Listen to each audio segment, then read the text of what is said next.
Spiritist group in this beautiful Sunday morning. We are very happy to be with you all once again to reflect on our spirituality, to absorb some strength for our day to days. We hope you and your families are well and healthy, and we hope we can strengthen ourselves together in these short moments. I would like to say good morning to Juan, who is there greeting us. Thanks, Juan. I hope you can hear and see us well. As usual, we would like to start with our initial prayer today from the book The Way, the Truth, and the Life from Francisco Cândido Xavier and Emmanuel. Then we'll do our initial prayer, and then we will um, have the lecture by our dear friend Abigail with the title, What Will Be of You in the Construction of the Good? So, those who are joining us, welcome, and let's go into the reading them. Thanks, Juan, for confirming. Much appreciated. The lesson is the lesson 124, um, and the title is Firmness of Faith. And I felt very appropriate to myself because, very often when things get tough, we really see our faith shaken, right?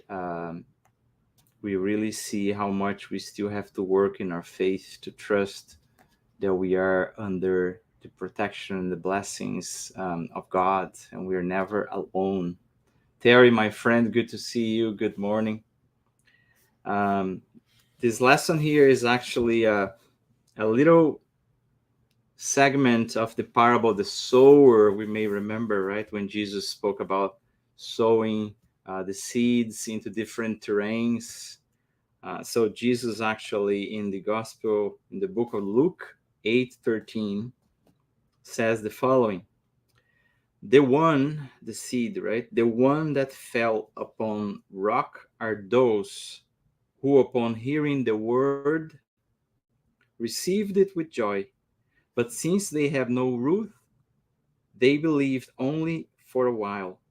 And when times of trial come along, they fall away. And here comes Emmanuel. The word rock usually symbolizes rigidity and obstacles. However, it is important to remember that Jesus sometimes uses that word to imply firmness. The Master once called Peter the living rock of faith. The Gospel of Luke tells us about those on rock. That is, those who receive the word with joy, but because they had no root, fatalistically fall away in times of trial. Many people do not understand this promise of trials. Nonetheless, trials should be looked at as existential experiences. In our homes, parents can take excessive care of their children while they are very young, but too much care is inappropriate when they need to make an effort by themselves. A manager will patiently teach new employees, but afterwards he or she will rightly expect them to do the work by themselves. Therefore, in this verse from Luke, we can see that in religious matters or in spirituality, it is not advisable for someone to become dependent on the spiritual strengths of others. As long as improvident individuals can rest on others, everything will probably be fine for them. But if they do not have their own firm roots, they will look outside themselves during difficult times for the strength of others. Everything invites people to work on perfecting and enlightening themselves. Thus, let us respect firmness of faith wherever it may be found. But let us never forget to strengthen our own faith to obtain a solid victory. And with that, dear friends, I would like to invite everyone for an initial prayer, and those who'd like to close their eyes can do so. And let us first calm our hearts and our minds, bring ourselves together in connecting with God, our Creator, with Jesus, our beloved Master, who left us so much teachings in His sacrifice, in our good spirits, who always assist us. Dear Jesus, thank you once again for your example and your teachings expressed through your life. Thank you for the protection that we receive through your messengers, your emissaries, the protector spirits who are always with us. May they be present once again during these few moments, wherever we may be, giving us the strength, giving us a boost on our faith, on our courage to overcome our own inner challenges and continue our journey to spiritual enlightenment, on our journey to learn what love means.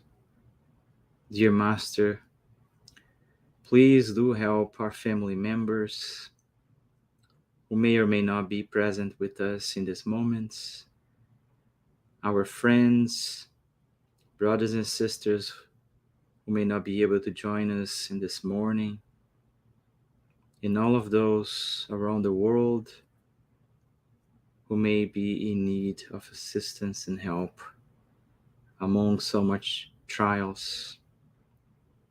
Dear Master, please assist and inspire our dear friend Abigail so that she may be able to express her thoughts, her research, her own self-reflections that she prepared with so much care and love to all of us this morning. And with that, we ask your blessings to begin our humble gathering this morning. Thank you, and so be it. Thank you to those who just joined us. And with that, I would like to introduce our dear friend Abigail. Good morning, Abigail. Good morning, dear friend. It's so wonderful to be here and to be with you. It's such a Have a joy great to life. be reunited in our home, isn't it? At least virtually this time. Indeed. Yeah, Indeed. with Have a our blessed birth. lecture, Abigail. Thank you. Good morning, dear friends. It's so wonderful for us to be here together in this morning. And every morning, every opportunity that we have a chance to be together and to be remind one another how Jesus' lessons and how this home, this point of light is here for us. It is a blessing. Hello, Terry. Good morning. Hello, Juan. Good morning. Such a joy. And if anyone is listening to a Spiritus talk for the first time, come to our home, Conscious Living Spirits Group for the first time, I want to say welcome. I hope you get a good information about our doctrine and feel free to communicate with us anytime. Okay? So, our talk today was inspired by this book, Courage. I am not sure it has been translated. I don't think it has been translated in English yet.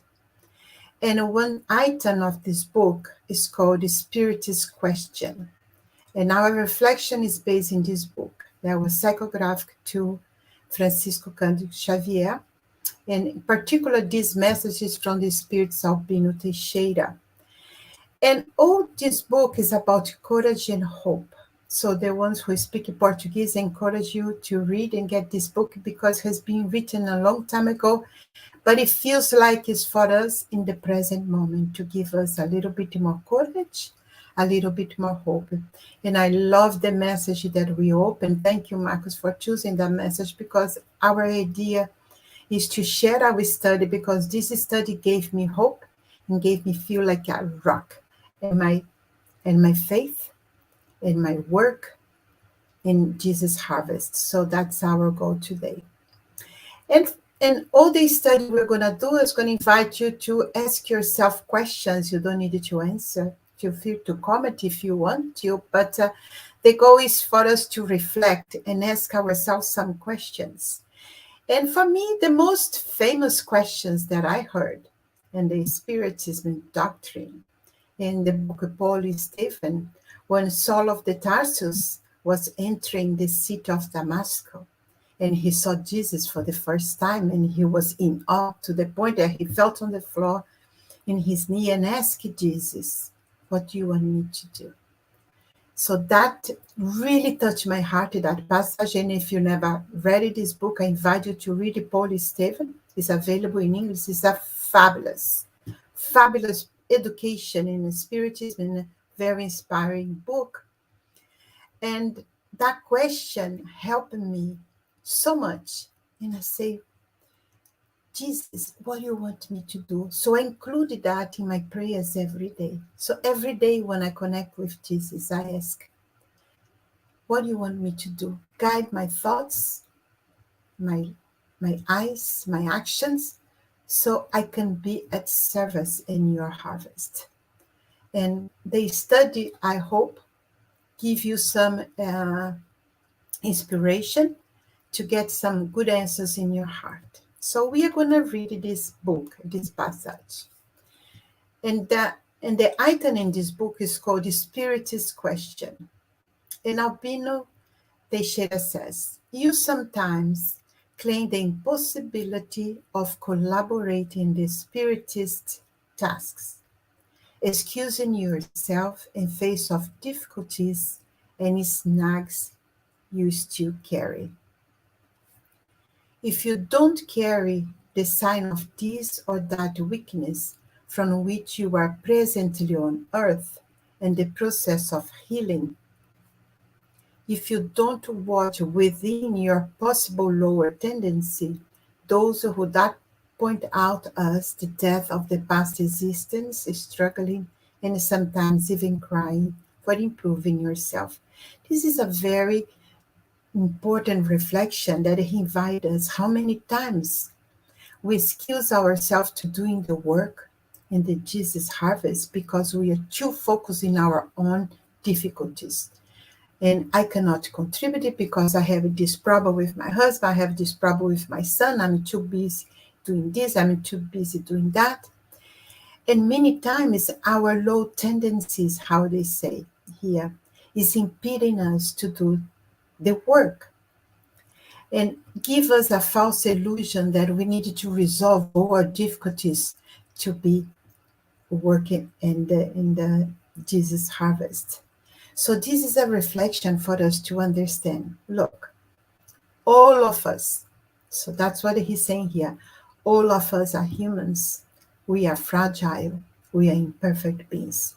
Our doctrine educates us that all of us are experiencing this lifetime our low tendencies that we collect through many incarnations, develop in many incarnations. We all have our defect of character to correct.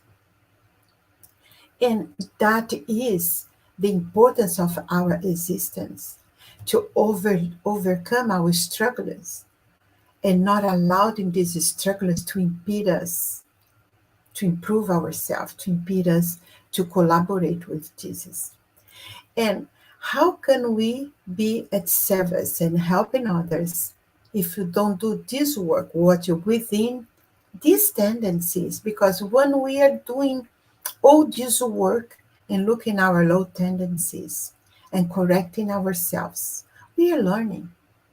And when we are learning, we open our heart to be able to spot when our brothers and sisters are also suffering. So the reflection of today is for us to understand that spite of all our difficulties, that is our job, to look at them, overcoming them, knowing that it's okay to have a lot of difficulties. That's the purpose of our incarnation, to overcome our obstacles. And we need that for us to improve. So our goal is to be able to heal ourselves. And with that learning, we can support others for healing as well. So we cannot wait until we overcome all our tendencies, low tendency, all our difficulties to be able to do the work that we are doing right now. And that's the goal of our message today. So we can learn how to overcome those obstacles. That what Marco said, the feeling he shared with us, I believe all of us can identify with that. I do. I did. Because all of us, there are moments that we feel like, it feels like I have no faith. Where is my faith? Sometimes I feel like, oh my God. But that's the time that we just realize I'm here experiencing one of my low tendencies, one of my little defects of characters. And this is the moment for me to put in practice everything I learn, because I know the purpose of these incarnations is to learn, to heal myself and overcome those obstacles to go ahead. That's the moment. That's what it is for us. It feels like this message, it was written such a long time ago, but it feels like he is written for us in this moment. That's what I feel. And if you look around, there's so much turbulence around us, isn't it? So many friends are experiencing so many hard trials. And all of us together are looking what's happening around the world. You got, oh my God, another day I laughed so much. A friend of mine called me and said, is the world ending I'm not aware of? And we both laughed because there are so many things happening that make us shake, make us wonder. And this is the moment I believe all the studies we did, all the courses we taken, all the hundreds of talk we heard, it was to capacitate us for this moment to overcome these turbulences, to overcome this defect of characters that sometimes isolate us, sometimes lock us in our suffering. And that help us to fail in our mission to collaborate with others. Because when I have so much attention on my own problems, I fail sometimes to look around and see that others are suffering too. So all this talk is to inspire us and renew our faith and our commitment in Jesus' harvest. And that's the question. What will be of you and the construction of good? This is a very good reflection. It was for me. Because when I'm isolating in my own suffering difficulties, how am I constructing the goodness for me and for others? So the work is the combination, how we can take care of ourselves and be in benefit of others. And that's what we're going to talk about it. So in the test set, we've referred to this because the spiritist is called to make a light in favor of himself and the benefit of others in the field of education. And if you suffer nothing to learn, how can we clarify and understand and help or teach? That's a good reflection that inspires me despite my difficulties. I'm being invited to make light in favor of myself in the first place, and also in benefit of others. So the learning I'm getting for facing my darkness and make light in my own life help me to benefit others in the field of education. Because if I'm ignoring my lower tendencies and pretend everything is okay, how can I help others and understand others that are suffering next to me? And many times, because we don't know, how to get help. We don't know how to create a solid faith in our life. We kind of freeze our obstacles and difficulties because we don't know how to handle. It happened to me, and I believe it happened to many people. But the Spiritist doctrine educates us that Jesus is here to help us. He offers many lessons that help us to overcome our difficulties. The Spiritist doctrine is very vast in education for us.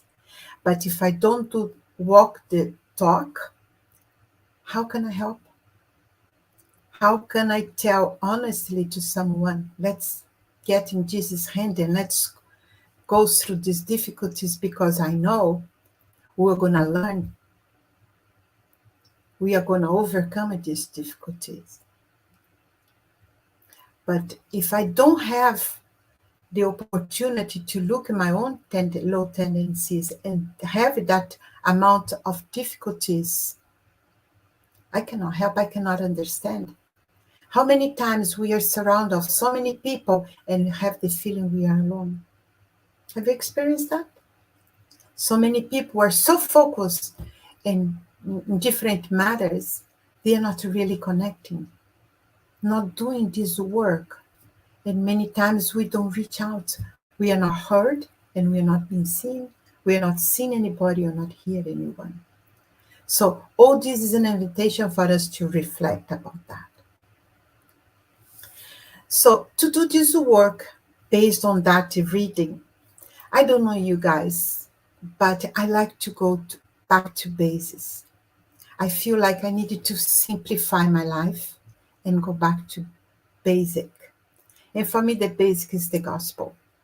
So I go to this passage of Mark that say, watch, be vigilant, and pray, because you don't know when the time will come.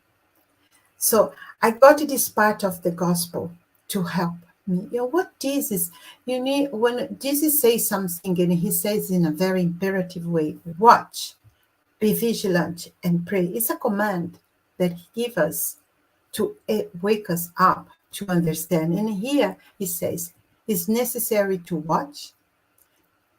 That is what that means, to examine, ponder, and reflect so that our vigilance is not incomplete. Look, reflect, ponder.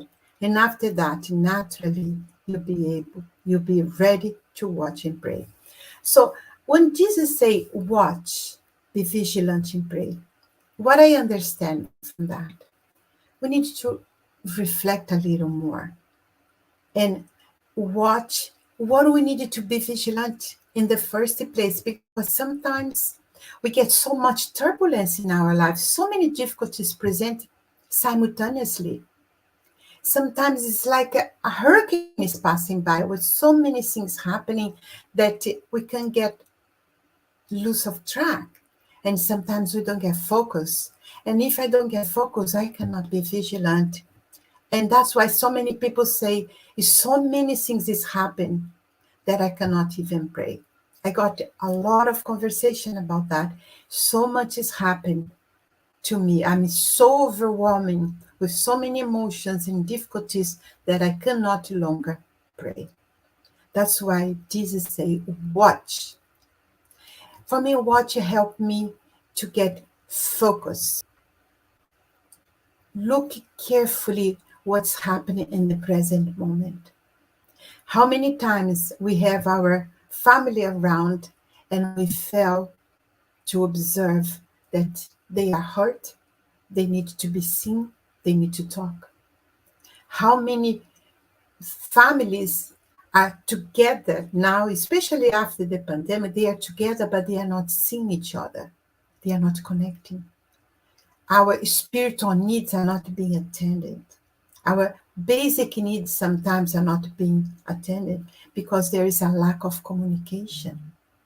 So what helped me to be more careful and observe where I need to put my attention on, what is my priority, what's truly important in this present moment. So when I watch, I have more possibility to see what I needed to be vigilant about it. How many times we are in the center and we fail to notice that our people, the person sitting next to us are suffering and not being able to talk to anybody. Many times we fail to observe and to identify even what's going on with us, within us. So watch invite us to slow down and pay attention and examine what's happening in the present moment. Sometimes we are taken by anxiety and fears. We don't even realize that this is the force behind my actions. Many times I can't sleep, but I don't even know why. I have all those feelings that look like my neck is tied up and I cannot breathe. Watch what's happening within you. So this command from Jesus asks us to be more mindful and focus, because the life is going so quick these days. There's abundance of information and we are so sometimes trapped in the social media and the events that we are not watching more carefully. So when I have my focus in place, that requires a lot of practice these days to focus, so I can be vigilant. Because when I'm not watching, my fear sometimes can be in command. My anxiety might be dominating. My ego maybe is making me that choices. I'm obeying the ego. I'm going my automatic instincts. My lower tendencies are speaking louder. And from that space, it's very hard to be vigilant. But when I watch, I look at my fear or my anxiety in the front, I have more choice to be vigilant and starting making actions and choices according to my connection of Jesus from my spiritual being, not from my ego. So be vigilant is about to really notice when I'm going to act and what's the purpose of my action and who is commanding.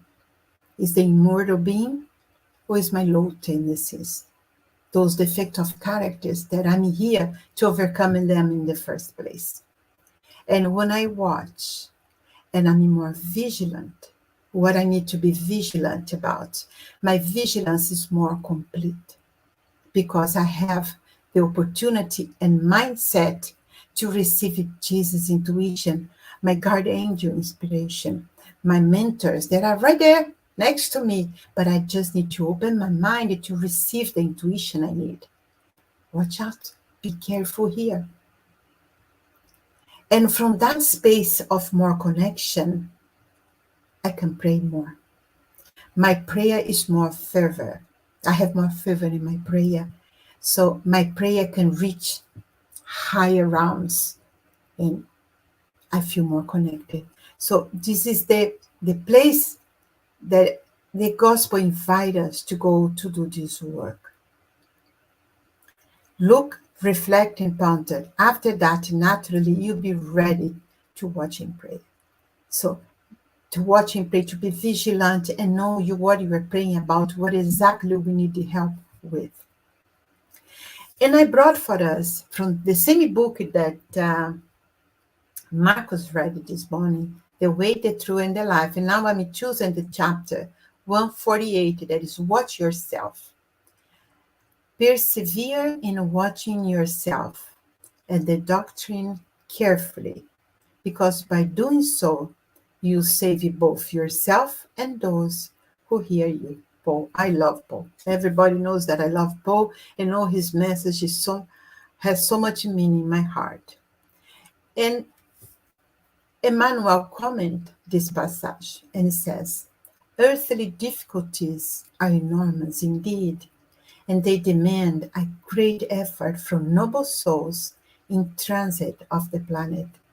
Nevertheless, each disciple must watch him or herself. So here Emmanuel validates the message of the spirits of Bino Teixeira, because he said, okay, In this planet that we are now, we know that is trial and expiation.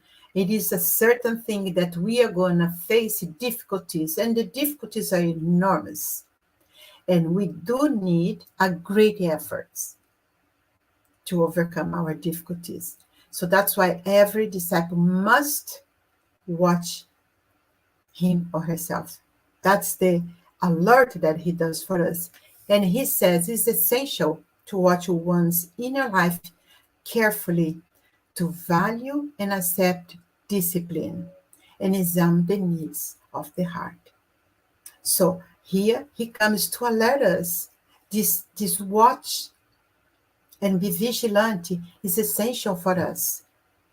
So we can learn to accept the discipline we need to fulfill the needs of our heart, the needs of our soul.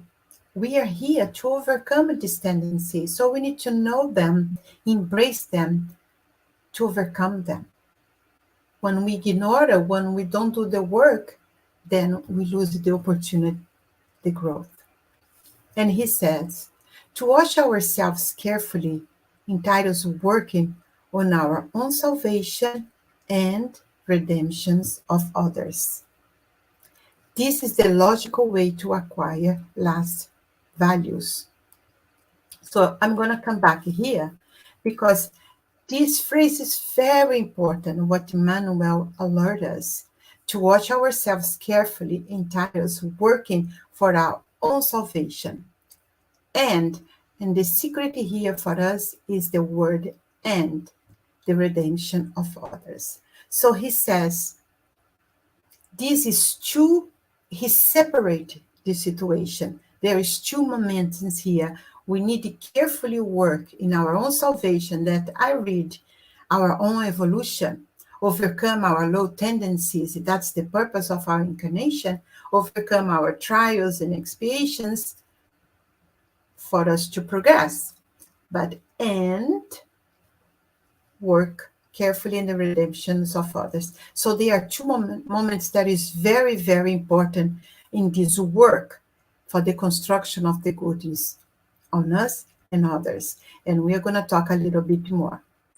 So it's very important here that we do the separation. What that means, the work for us and redemption of others. So the work for us is our work in our own evolution. What that means, our personal care.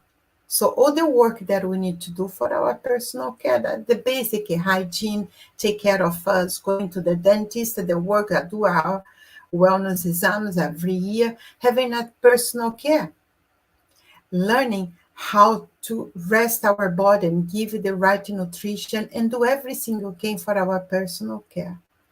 In the same way, learning to self-love, learning ourselves. So requires that we learn to look within and see what we need. So the charity of helping us in the first place, doing what is ours for our own salvation, our evolution. What do we need to do? To the charity of helping us to reflect on how we are taking care of ourselves and integrating our misconceptions about our moral progress. So it requires that we are looking those obstacles, that snags that take us from the work. Many times we have those snags and obstacles to alert us. This is the work. This is what we need to do. But when we don't look at that, when we don't reflect what we need to do to take care of ourselves, those misconceptions, these difficulties can put isolating us and keep us away from the work that needs to be done within us and in the work and benefit others. So to do this, it's very important that we reflect also the confusion that many of us make between what is selfishness and what is self-love. Learning the balance between taking care of oneself and being a service of others. And that's why in this test says the antidote to selfishness is to take care of ourselves and simultaneously assisting redemption of our neighbor. So many times when we are saying, oh, I cannot assist in the spiritist task because I have this, I have that, I'm afraid, I don't know how to, and I cannot assist my neighbor. My neighbor, he invaded my life. I cannot help this person. And we have a lot of excuses because we are experiencing selfishness. It's all about me and my needs. And I'm going to read a little bit here. And I also recommend, guys, this book here. Oops. After Death from Leon Denis is a fabulous book. And in chapter 46 about selfishness, and says here, selfishness is the companion of pride and proceeds from identical causes. It is one of the soul's most terrible illness and the greatest obstacle to social improvements. On its own, it neutralizes almost all the individual's efforts towards the good, making them unproductive. Thus, all supporters of progress and justice must endeavor to fight it constantly. So, and also the gospel said our selfishness is the most biggest wills of our soul. So we are here in this incarnation mainly to eliminate our pride and selfishness. And this is very hard to do because we are very impregnated with that. We are still learning how to diminish selfish and how to be learning how to love others and working towards benefits of others because the selfishness is still very, very predominant in our life. So it's about looking towards these obstacles and difficulties in this world and be vigilant that we are going to diminishing the selfish in our life. So there is more room for us to do the balance that we need. So many times people say they get confused between selfish and self-love because we have been so selfish that any tendency to take care of ourselves and self-love, set the boundaries we need, is confused with selfishness. I hear that all the time, and I confuse myself that until I study and learn about it.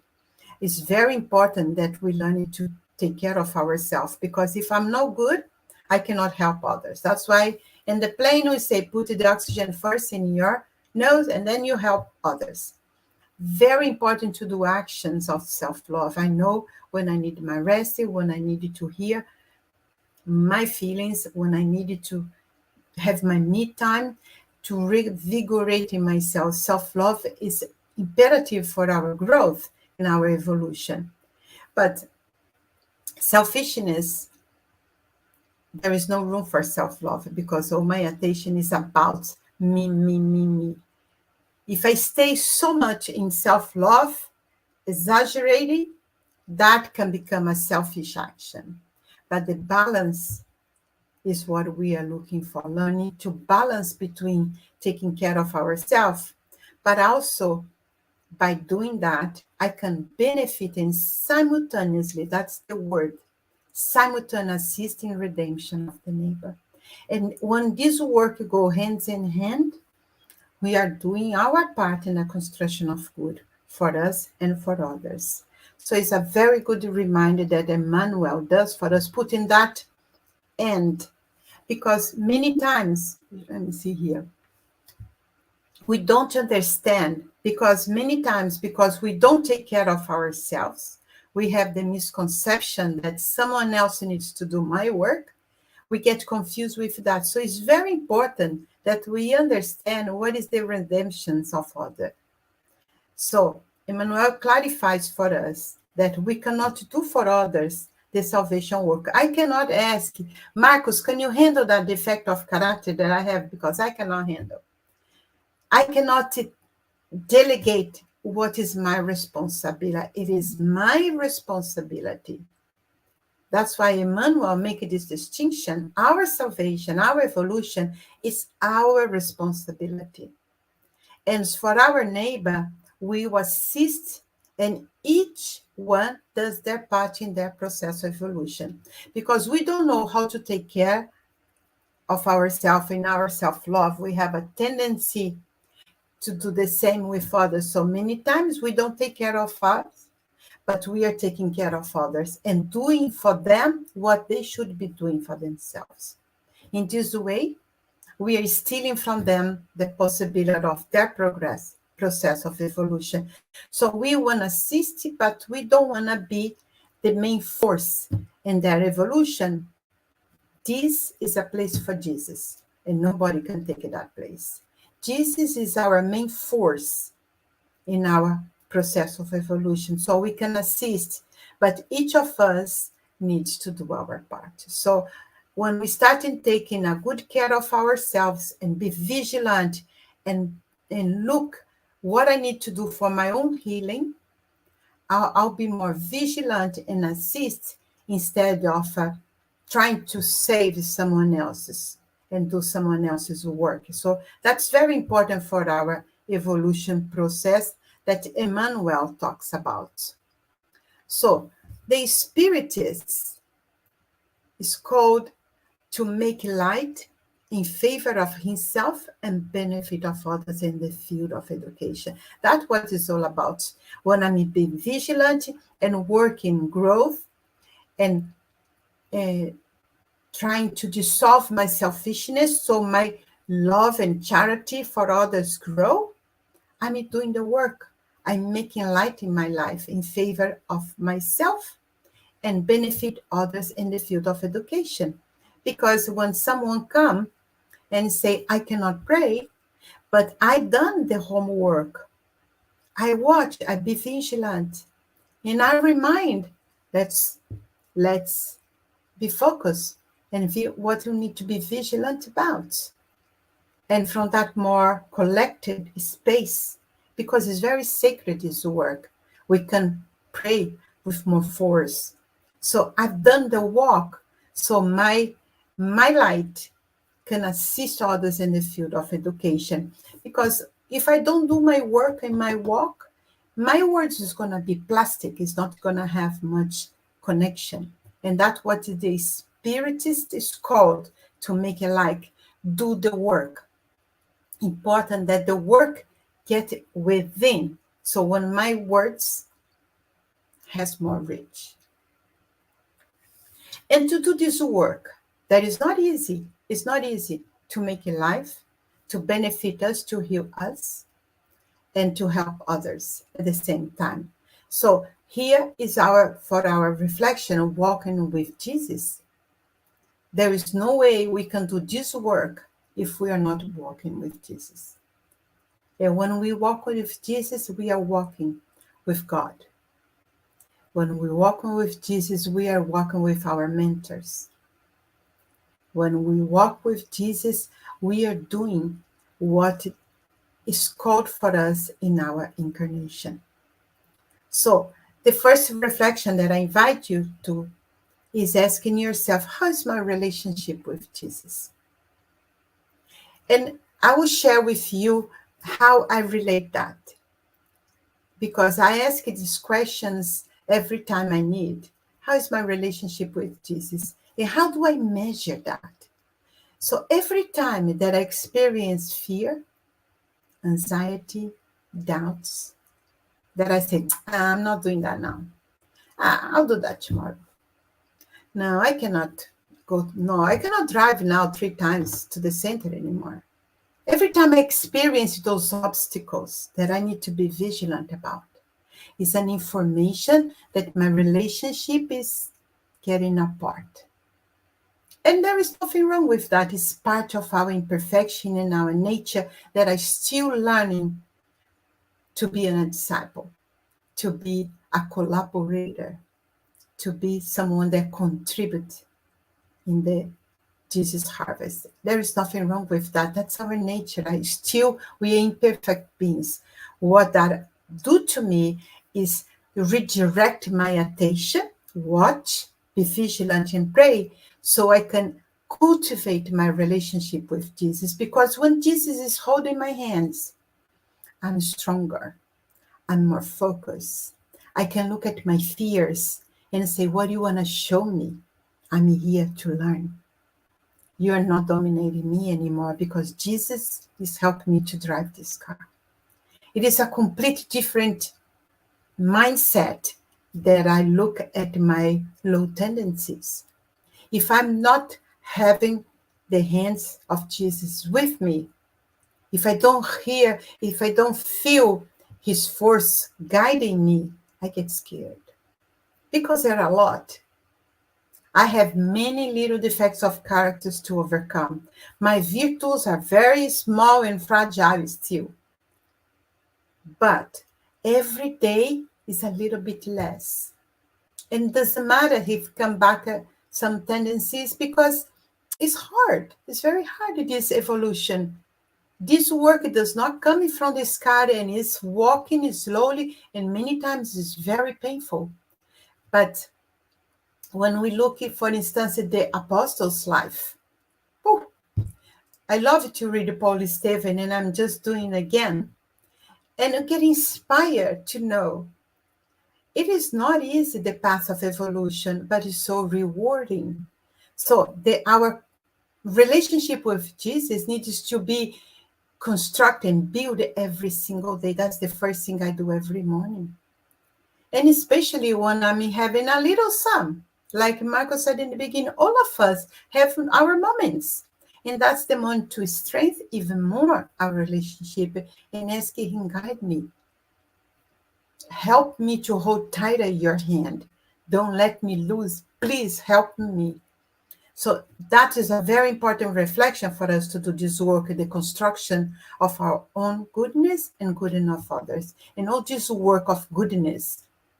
And remember that Jesus is our therapist and Jesus is our friend. It is a wonderful, wonderful feeling that when I need to open my heart, Jesus is always offering his loving ears for me.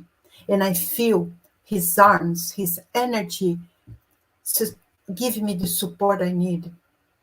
Many times we ask for some friends and we don't feel the same sympathy or acceptance because we don't know to offer the same kind of love that Jesus offered us. So anytime we need, he's a therapist to hear us, to console us, to guide us, to say, this way will be better for you. He gives us the intuition we need. So we needed to keep those benefits in mind in our relationship with Jesus. And also, another thing to reflect on is our commitment to work at Jesus' harvest, to renew. So this is the moment for us after all the situations that we've been through in the pandemic and now we haven't even opened our center yet. We are working very hard in doing so. But this is the moment for us to revisit our commitment to work in Jesus' harvest. We know that many centers, spiritual centers in Brazil, are closing their doors because the workers are not returning, got too comfortable at home. So we needed to revisit in our commitment of the work. Just because this is the point of light that help me, help you to ease and console us. So there are many of our brothers and sisters that don't even know the lessons of Jesus. So we need to keep our point of light open. And most important, and I would like to share my reflection about this commitment to work at Jesus' harvest. Remember that a group of spirits, before we reincarnate, got together and created this wonderful plan of this incarnation, because I am sure all of us, I experience our best incarnation, because this is the incarnation that we met Jesus. And we learn about Jesus' lesson and learn about the Spiritist doctrine that brought so much light in our future and what truly means to be incarnate in this lifetime. All of us preparing ourselves to go to regeneration. And I'm sure about this is my best incarnation. I remember that like it was yesterday when I start the work. The conscious living was not even conscious living yet. So it has been we are 16 years now.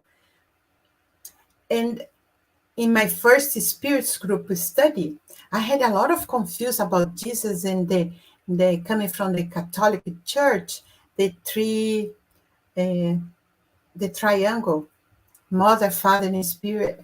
This was very confusing for me. So I didn't know about Jesus much.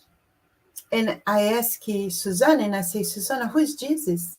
And she said, he's your brother. Oh, that came to my heart. And I said, Jesus, my brother? Yeah. And I felt so honored. And I said, I didn't know I would be part of his family. Yeah. We are all brothers and sisters, and he's our brother. We are all children of our loving Father. That opened my heart, and I said, I want to get to know my brother. And he's my older brother, and he's my wiser brother. He's going to guide me together. And from that moment, I committed to the work. And most importantly, I want to honor the plan that all this good spirit got together to bring us to this best incarnation. So many spirits create all these opportunities, starting with our father, mother, and father, to bring it here for us in this incarnation, do this work. So we are all meant to be here in Miami, open these centers, all this point of light that we have here in Florida, in the United States. So it's an invitation for me and for you to renew your commitment to work in the Jesus harvest and come back and be inspired to contribute so we can keep all this point of light that help us so much, help others that are going to arrive. And the Jesus harvest doesn't mean necessarily it's just in the center. Of course, the center in this point is very important for us to keep the doors open. But to work in Jesus harvest means a home, to watch carefully our family and attend in a loving way the same spirit, contribute to their evolution as well, and assist and benefit others with our example. In our community, in our work, there are so many opportunities. Even to go to the supermarket, sometimes one look, one silence helps so much. A soul that is suffering and not being heard, not being seen. So many times, just by looking in a good morning, make it their day because they are not being seen for a long time. So the opportunities here for our reflection, there are so many ways that we can do this work. And when I need do this work, and I feel I needed to strengthen my face and restrain my energy, I go back to basics. And the basics for me is the gospel. So when I needed to connect with Jesus, when I need to connect with our loving Father, I go back to basic, to our gospel. And I go to that chapter that it say, ask and you shall receive. So I ask that the light may enlighten my way, and it will be given to you. Ask for the assistance of the good spirits, and they will come to accompany you. And like the angel of Tobit, they will serve as your guide. Ask for the good counsel, and it will never be refused to you. Knock at our door, and it will be open to you. But ask sincerely with faith, fervor, and trust. Present yourself with humility and not arrogance. So every time I need, I go back to that chapter that to remind me what it's true about. And those words that I put in red for me speak very loud, and it helped me to collect myself and help me to connect more with Jesus. I need sincerity, I need faith, and I need trust. And most importantly, I needed to humble myself. I needed to present myself with humility. And it's so wonderful because with that, the invitations for us to drop all the masks. In this moment in connection, I don't need my mask of fear, mask of vanity, mask of a need of approval. I don't need to be looking good in the photo. I can be myself. I'm learning how to be myself and take away all these things that I created as a defect of character to protect myself because I just didn't know how to present myself humble. I didn't know. The selfishness was just too big inside of me.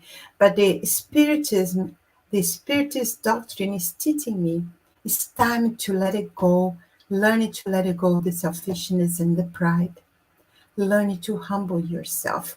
And that prayer helped me connect with Jesus and say, here I am with all my defective characters, embracing my frailties and my imperfections, but I'm still here to serve. And I want to learn to serve. I don't know how to do all that well yet. So help me to do that work, just for me, to benefit me, but also to benefit my family, to benefit my center, my spiritual center, and benefit my community. Help me. And every time I ask, I find the answer because I learn to what to ask. Simplicity, faith, trust. Before I would pray for God in negotiating, can you do that for me? Can you do that for me? Can you do that? No, I dropped this. In the lessons of Jesus, I learned to drop. I just ask for strength, wisdom, courage, all the qualities that need to me connect with Jesus a little more. So, what will be of you in the construction of good is the sum of all this that we discuss and reflecting. How can I work and collaborate with Jesus in the construction of good? Sometimes it's just one action, 1 minute action, but can make the whole difference. It's like those little drops. And when I embrace how fragile and imperfect I am, being very humble, that little action is very empowering because it's sincere from the heart. And that's for me make total difference in my life. And I brought here a little passage from the book Vida Plena. I don't think this book is translated yet. If it is, we'll get that information to you. And it says, a carnal existence is part of great evolutionary experience, which allows the promotion to higher planes of life. Everything that represents good, that promotes moral or whatever nature, do it yourself without expecting an identical answer. So the invitation, excuse me, is to do everything, any particle of good that we can do represent a moral progress. Just sometimes one drop is enough. Everything that represents good promotes moral improvement. And one dropped, elevate a lot around us. So that's the invitation. And he says here, Joana de Anjos, the lift and productive tree responds to stones, and when loaded with fruits, donates them to its aggressor. So polish your feelings and find joy in everything we do. When we do a service, we put a little joy, do very well everything we can do. If you excuse me, I'm going to drink a little bit of water.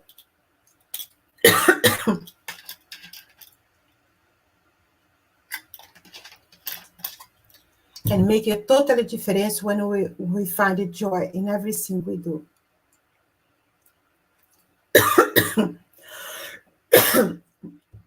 Desculpa, I'm sorry. So the invitation is be the light and allow that the neighbor reads Jesus' lessons through our actions. That's the main focus. When we do the light, we allow the ones around us read Jesus' lesson through our actions. And that is the information we have to our talk. So I invite everyone to do the prayer. But Marcos, I'm going to ask you, please do the prayer because my voice is gone. I'm so sorry, honey. Your mic. Nós não estamos... Oh, thank you. No problem, Abigail. Of course, with great joy. Thank you for the blessed lecture. This really it touched deeply, I would say, in our hearts. And I just wanted to share that what you said is very powerful, because when things are challenging, sometimes that's when we end up finding less time to connect with Jesus and with the good spirits, and things just spiral down. And in those moments, those are the moments where we need to seek for that connection, as you said, more often than none, right? So thanks for those reminders. And I just wanted to invite everyone for the final prayer. And again, you may choose to close your eyes if you wish to do so. Dear Jesus, our beloved Master, we thank you once again for the opportunity that we had today to re energize our hearts, often so fragile, so beaten up by our own imperfections, for the challenges of every day.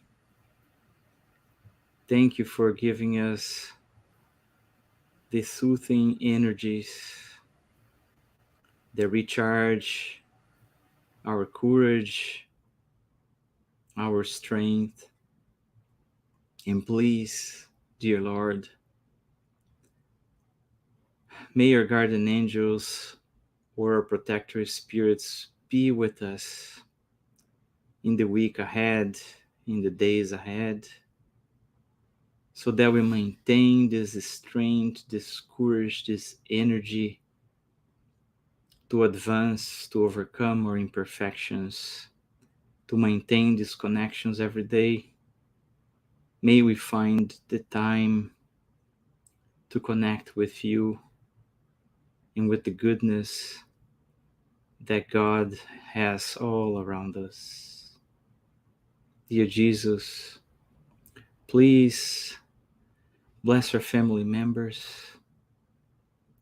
those who are not here with us and may not share the same beliefs and feelings, those who are experiencing joy momentarily in life or going to trials also momentarily in life. Please do help our neighbors, our friends that are going to hardships most difficult than ours. And we also ask for those in charge of leading our organizations, our governments. May they also inspired to choose to do good. May they also be inspired to choose to bring the fraternity, the union, the brotherhood that we are destined to, so that the conflicts that we have in the world in the present times and in our hearts, also in the present times, may dissipate and give place to the peace and to the love that you showed us. Thank you, and so be it. Dear friends, thank you very much once again for being with us. Thank you for your comments. Abigail, thank you so much for the blessed lecture, my dear friend. And we hope to see you all soon. Have a blessed week ahead. Bye, everyone. Bye, everyone. Have a blessed week.